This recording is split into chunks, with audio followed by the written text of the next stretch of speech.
What's up guys, and welcome back to the channel, where in today's video we will be covering what went into Obi-Wan's decision to hold off on training Luke Skywalker between the events of Episode 3 Revenge of the Sith and Episode 4 A New Hope.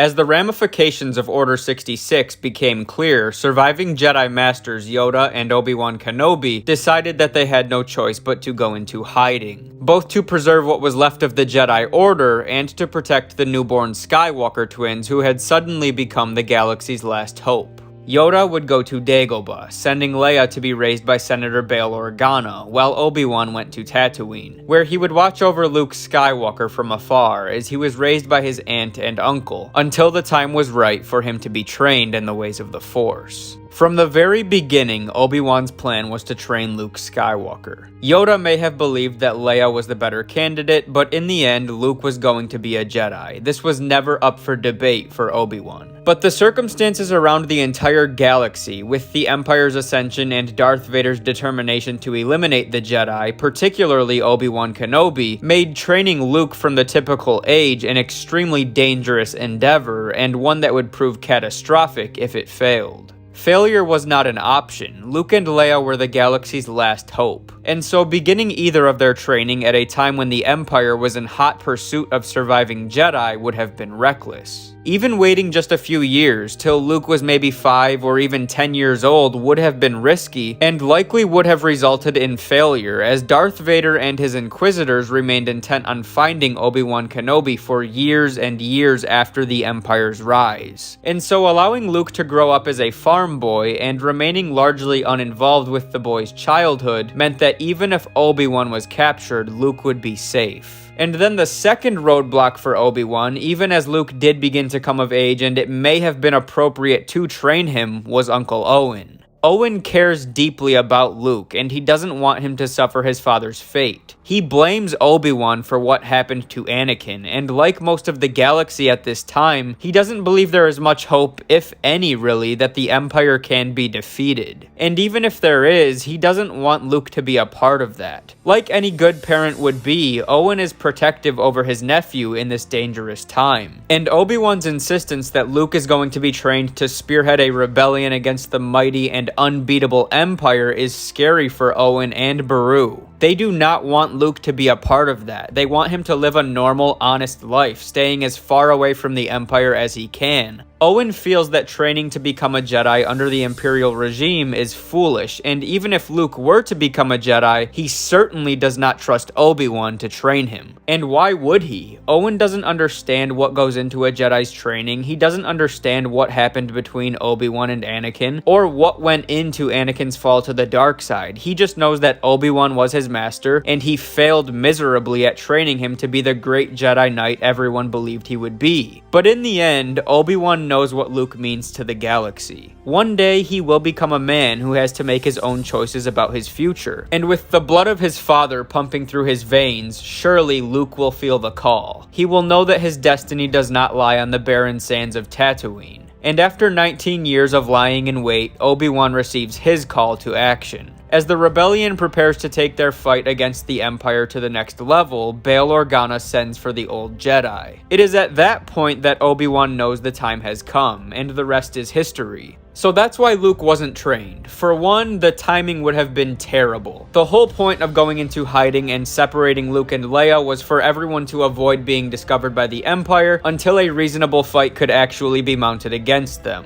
And then there's Uncle Owen, who really does not like Obi-Wan because of his insistence on training Luke when that time does eventually come. But that is going to wrap things up for this video, so thank you guys so much for watching. Remember to drop a like to support the channel before you go, subscribe to the channel if you are new, and of course, may the Force be with you always.